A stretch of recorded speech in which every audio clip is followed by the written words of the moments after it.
Doctor Padekallu Vishnu ಭಟ್ಟರೊಂದಿಗೆ ಹಳಗನ್ನಡ ಕಾವ್ಯ ಶಾಸ್ತ್ರ ಅಧ್ಯಯನ ವಾಹಿನಿಯಲ್ಲಿ ಜನ್ನನ ಯಶೋಧರ ಚರಿತೆ ಉಪನ್ಯಾಸ ಮಾಲೆಯನ್ನು ಕೇಳುತ್ತಿದ್ದೀರಿ.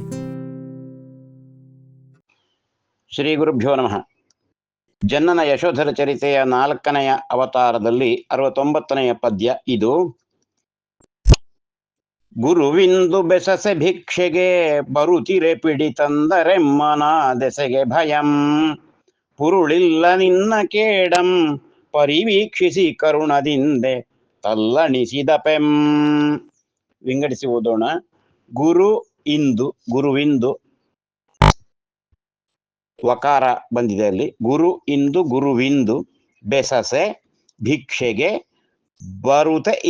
ಬರುತ್ತಿರೆ ಪಿಡಿತಂದರ್, ಪಿಡಿದು ತಂದರ್ ಎಂಬರ್ಥ. ಪಿಡಿತಂದರ್ ಎಮ್ಮನ್ ಆ ದೆಸೆಗೆ ಭಯಂ ಪುರುಳ್ ಇಲ್ಲ ನಿನ್ನ ಕೇಡಂ ಪರಿವೀಕ್ಷಿಸಿ ಕರುಣದಿಂದೆ ತಲ್ಲಣಿಸಿದ ಪೆಂ.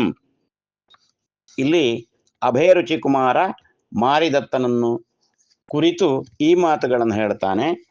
ತನ್ನ ಕಥೆಯನ್ನೇ ನಿರೂಪಿಸಿ ಸಂಕಲ್ಪ ಹಿಂಸೆಯಿಂದ ಆದ ಘೋರ ಪರಿಣಾಮಗಳೇನು ಎಂಬುದನ್ನು ವಿವರಿಸಿ, ತಾನು ಅಲ್ಲಿಗೆ ತರಲ್ಪಟ್ಟ, ತಾನು ಮಾತ್ರ ಅಲ್ಲ ತಾನು ತನ್ನ ತಂಗಿಯೂ ಅಲ್ಲಿಗೆ ತರಲ್ಪಟ್ಟ ಆ ಚಂಡಮಾರಿ ದೇವತೆಯ ಆ ದೇವಾಲಯಕ್ಕೆ ಮಾರಿದತ್ತನ ಎದುರಿಗೆ ತರಲ್ಪಟ್ಟ ವಿಷಯಕ್ಕೆ ಬರ್ತಾನೆ. ಗುರು ಇಂದು ಬೆಸಸೆ, ಬೆಸಸು ಅಂದ್ರೆ ಆಜ್ಞಾಪಿಸು ಎಂಬರ್ಥ, ಅಪ್ಪಣೆ ಕೊಡು ಎಂಬರ್ಥ. ಗುರು ಇಂದು ಬೆಸಸೆ, ಗುರುಗಳಾದಂತಹ ಸುದತ್ತಾಚಾರ್ಯರ ಸಮುದಾಯದಲ್ಲಿ, ಶಿಷ್ಯ ಸಮುದಾಯದಲ್ಲಿ ತಾವು ಸೇರಿಕೊಂಡಿರುವಂತಹದ್ದನ್ನು ಆತ ಮೊದಲೇ ಹೇಳಿದ್ದಾನೆ, ಹಿಂದಿನ ಪದ್ಯದಲ್ಲಿ ಇದೆ ಇದು. ಗುರು ಇಂದು ಬೆಸಸೆ, ಗುರು ಈ ದಿನ ಆಜ್ಞಾಪಿಸಲಾಗಿ ಭಿಕ್ಷೆಗೆ ಬರುತ್ತಿರೆ, ನೀವು ಭಿಕ್ಷೆಗೆ ಹೋಗಿ, ಚರಿಗೆ ಎಂಬುದಾಗಿ ಹೇಳ್ತಾರೆ ಅದನ್ನು. ಭಿಕ್ಷೆಗೆ ಹೋಗಿ ಭಿಕ್ಷೆಯನ್ನು ಸಂಪಾದನೆ ಮಾಡಿ ತೆಗೆದುಕೊಂಡು ಬನ್ನಿ ಎಂಬ ಆ ಅರ್ಥ. ಭಿಕ್ಷೆಗೆ ಬರುತ್ತಿರೆ ಪಿಡಿತಂದರ್ ಎಮ್ಮನ್, ಯಾರು? ನಿನ್ನ ಜನಗಳು, ನೀನು ಕಳುಹಿಸಿಕೊಟ್ಟಂತಹ ಜನಗಳು. ಪಿಡಿದು ತಂದರ್, ಪಿಡಿತಂದರ್ ನಮ್ಮನ್ನು ಹಿಡಿದುಕೊಂಡು ಬಂದರು.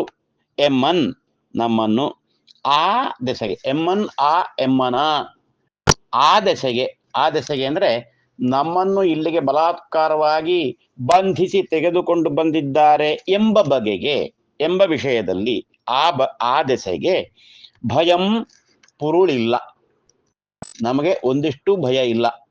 ಹೀಗೆ ಬಲಿಗಾಗಿ ಮನುಷ್ಯರನ್ನು ಹಿಡಿದು ತಂದಾಗ ಆ ಮನುಷ್ಯರು ಭಯದಿಂದ ತಲ್ಲಣಿಸ್ತಾ ಇದ್ರು ಎಂಬರ್ಥ. ಅದನ್ನು ನಾವು ಗ್ರಹಿಸಿಕೊಳ್ಬೇಕು. ಆದರೆ ನಿನ್ನ ಜನಗಳು ನಮ್ಮನ್ನು ಹಿಡಿದು ತಂದರು ಎಂಬ ವಿಷಯದಲ್ಲಿ ನಮಗೆ ಭಯಂ ಪುರುಳಿಲ್ಲ, ಭಯ ಇನಿತೂ ಇಲ್ಲ. ಪುರುಳ್ ಅಂದ್ರೆ ಅರ್ಥ ಎಂಬರ್ಥ, ಹುರುಳು. ಭಯಪಡುವುದರಲ್ಲಿ ಹುರುಳಿಲ್ಲ, ಭಯಪಡುವುದರಲ್ಲಿ ಅರ್ಥವಿಲ್ಲ ಎಂಬುದಾಗಿ ಹೇಳ್ತಾನೆ. ಅಂದ್ರೆ ತನಗೆ ಆ ವಿಷಯದಲ್ಲಿ ಭಯ ಇಲ್ಲವೇ ಇಲ್ಲ. ನಾನು ಸತ್ತು ಹೋಗುತ್ತೇನೆ, ನಾನು ಕಡಿಯಲ್ಪಡ್ತೇನೆ, ಬಲಿ ಕೊಡಲ್ಪಡ್ತೇನೆ ಎಂಬ ವಿಷಯದಲ್ಲಿ ನನಗೆ ಚಿಂತೆಯೇ ಇಲ್ಲ. ಯಾಕೆಂದ್ರೆ ಅನೇಕ ಜನ್ಮಾಂತರಗಳಲ್ಲಿ ಈ ಹಿಂಸೆಗಳನ್ನೆಲ್ಲ ಅನುಭವಿಸಿ ಬಂದಂತಹ ಜೀವ ತನ್ನದು, ಅದನ್ನು ಹೇಳ್ತಾನೆ. ಆದ್ದರಿಂದ ಪ್ರಾಣವನ್ನು ಕೊಡುವುದರಲ್ಲಿ, ಬಲಿಯಾಗುವುದರಲ್ಲಿ ನನಗೆ ಚಿಂತೆ ಇಲ್ಲ. ಆದ್ರೆ ನನಗೆ ಅದಕ್ಕಿಂತ ವಿಶೇಷವಾದಂತಹ ಚಿಂತೆ ಬೇರೆ ಇದೆ ಎಂಬುದಾಗಿ ಹೇಳ್ತಾನೆ. ಭಯಂ ಪುರುಳಿಲ್ಲ, ಭಯದಲ್ಲಿ ಹುರುಳೇ ಇಲ್ಲ, ಭಯ ಪಡುವುದಿಲ್ಲ. ಆದ್ರೆ ನಿನ್ನ ಕೇಡಂ ಪರಿವೀಕ್ಷಿಸಿ, ನೀನು ಎಂತ ಘೋರವಾದಂತಹ ಹಿಂಸಾಕೃತ್ಯಗಳನ್ನು ನಡೆಸಿದ್ದಿ ಎಂಬುದನ್ನು ನೋಡಿ, ನಿನ್ನ ಕೇಡಂ, ನಿನಗುಂಟಾಗುವಂತಹ ಕೆಡುಕು, ನಿನಗುಂಟಾಗುವಂತಹ ದೋಷ, ನಿನಗುಂಟಾಗಬಹುದಾದಂತಹ ಅನೇಕ ಜನ್ಮಾಂತರದ ಕೋಟಲೆಗಳು ಇನ್ನೆಷ್ಟಿವೆಯೋ ಅವನ್ನು ಪರಿವೀಕ್ಷಿಸಿ. ಪರಿವೀಕ್ಷಿಸಿ ಅಂತ ಹೇಳಿದ್ರೆ ಸುತ್ತಲೂ ನೋಡಿ ಎಂಬರ್ಥ, ಸರಿಯಾಗಿ ಗಮನಿಸಿ ಎಂಬರ್ಥ. ಅದನ್ನು ಪರಿವೀಕ್ಷಿಸಿ ಕರುಣದಿಂದೆ, ನನಗೆ ನಿನ್ನ ಮೇಲೆ ದಯೆಯುಂಟಾಗಿದೆ, ನನಗೆ ಕರುಣ ಉಂಟಾಗಿದೆ. ನನ್ನ ಮನಸ್ಸಿನಲ್ಲಿ ನಿನ್ನ ಬಗೆಗೆ ಉಂಟಾಗುವಂತಹದ್ದು ದ್ವೇಷ ಅಲ್ಲ. ನೀನು ಹಿಡಿತರಿಸಿದ್ದಿ, ಬಲಿ ಕೊಡುತ್ತಿ ಎಂಬುದರ ಬಗೆಗೆ ನಮಗೆ ಭಯ ಇಲ್ಲ, ಚಿಂತೆ ಇಲ್ಲ. ಆದರೆ ನನಗೆ ನಿನ್ನ ಬಗೆಗೆ ಕರುಣೆಯುಂಟಾಗಿದೆ. ಯಾಕೆಂದ್ರೆ ಒಂದು ಜೀವ ಹೀಗೆ ನಾನಾ ಗತಿಗಳಲ್ಲಿ ಕಷ್ಟಪಡುವ ಸಂದರ್ಭ ಒದಗಿತಲ್ಲ, ಅದು ಮುಕ್ತಿಯನ್ನು ಪಡೆಯುವುದು ಯಾವಾಗಲೋ, ಇನ್ನೆಷ್ಟು ಕಷ್ಟಪಡಬೇಕೋ ಎಂಬ ಚಿಂತೆ ನನಗೆ ಬಾಧಿಸಿದೆ. ಕರುಣದಿಂದೆ ತಲ್ಲಣಿಸಿದ ಪೆಂ, ನನ್ನ ಮನಸ್ಸಿನಲ್ಲಿ ತಲ್ಲಣ ಉಂಟಾಗಿದೆ, ನನ್ನ ಮನಸ್ಸಿನಲ್ಲಿ ದುಃಖ ಉಂಟಾಗಿದೆ. ತಲ್ಲಣ ಅಂದ್ರೆ ಆತಂಕ ಎಂಬ ಅರ್ಥ.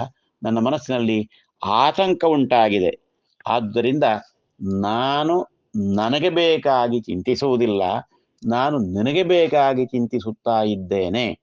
ಯಾಕೆಂದ್ರೆ ನೀನು ಮಾಡಿದಂತಹ ಘೋರ ಕರ್ಮಗಳು ಏನು ಎಂಬುದನ್ನು ನಾನು ವಿವರಿಸಬೇಕಾದಂತಹದಿಲ್ಲ.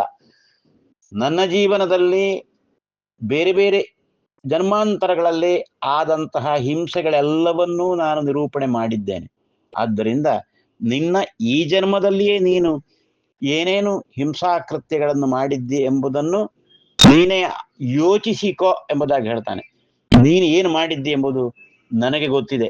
ಆದ್ದರಿಂದ ನೀನು ಮಾಡಿದಂತಹ ಈ ಎಲ್ಲ ಹಿಂಸಾಕೃತ್ಯಗಳ ಪರಿಣಾಮದಲ್ಲಿ ನೀನು ಅನುಭವಿಸಬೇಕಾದಂತಹ ಕಷ್ಟಗಳು ಇವು ನನ್ನ ಮನಸ್ಸಿಗೆ ಆತಂಕವನ್ನು ಉಂಟು ಮಾಡಿವೆ. ಮಾತ್ರ ಅಲ್ಲ, ಒಂದು ಜೀವ ಮುಕ್ತಿಗೆ ಹೋಗಬೇಕಾದಂತಹದ್ದು ಇನ್ನೆಷ್ಟೋ ತಡವಾಗ್ತದಲ್ಲ, ಇನ್ನು ಅನೇಕ ಗತಿಗಳಲ್ಲಿ ಬರಬೇಕು ಅಂತ ಹೇಳಿದ್ರೆ ಆ ಮುಕ್ತಿ ದೊರಕುವಂತಹ ಕಾಲ ಎಷ್ಟು ದೂರ ಆಯಿತು.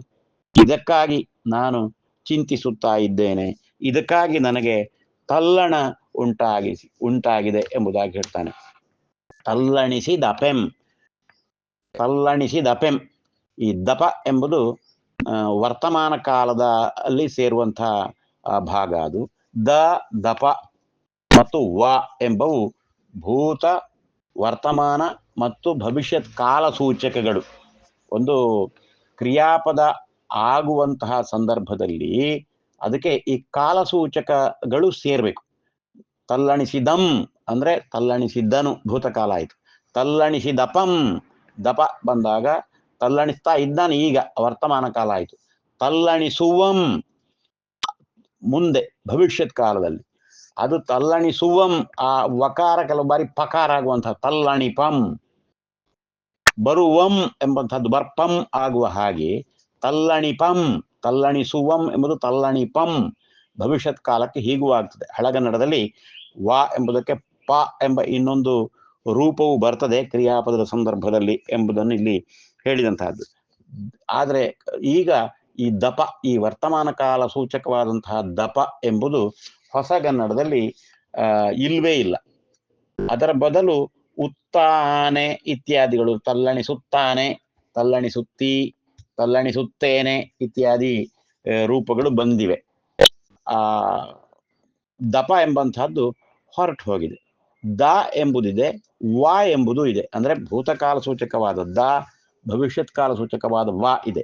ವಿಶೇಷ ಏನಂದ್ರೆ ವ ಎಂಬುದು ವರ್ತಮಾನ ಕಾಲ ಸೂಚಕವಾಗಿಯೂ ಭವಿಷ್ಯತ್ ಕಾಲ ಸೂಚಕವಾಗಿಯೂ ಬಳಕೆಯಲ್ಲಿ ಇದೆ.